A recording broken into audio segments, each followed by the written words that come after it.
عذر کے بغیر اگر کوئی روزہ نہیں رکھتا تو بہت سخت گناہ ہے اور حرام ہے۔ آج شرعی عذر ہے،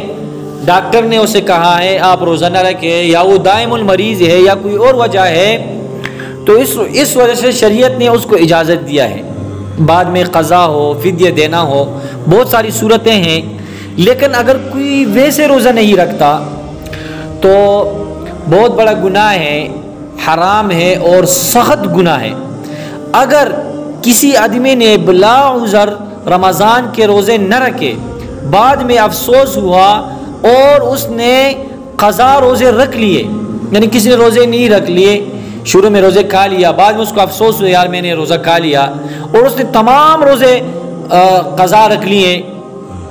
پے در پہ 60 روزے اس نے رکھ لیے، تو یہ بات ہے فرض تو ادا ہو جائے گا، لیکن رمضان میں روزہ رکھنے سے جتنا ثواب ملتا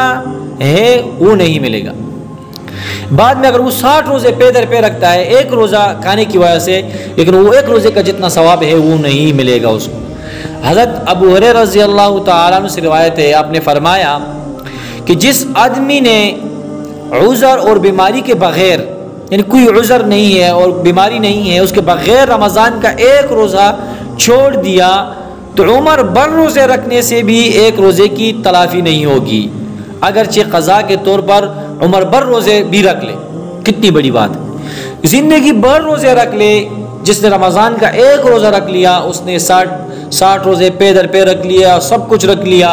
عمر بھر روزے رکھے، لیکن رمضان کا ایک روزے کا ثواب جتنا ثواب اس کو نہیں ملے گا۔ علی رضی اللہ تعالیٰ عنہ فرماتے، تو بھائی جو احباب روزے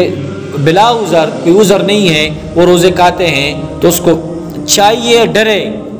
اور توبہ طائب ہو جائے اور روزے جو ہیں وہ رکھ لے۔ اور یہ اللہ تعالیٰ نے ہمیں ایک موقع دیا ہے نیکیاں کمانے کی، اور یہ تو ایک ہمارے لیے ایک سیل لگا ہوا ہے، بخشش کا سیل لگا ہوا ہے، لوگ اپنے لیے جو سیل سے بخشش جو ہے وہ خرید کے جنت جاتے ہیں، تو ہمارے لیے اللہ تعالیٰ نے یہ ایک موقع دیا ہے۔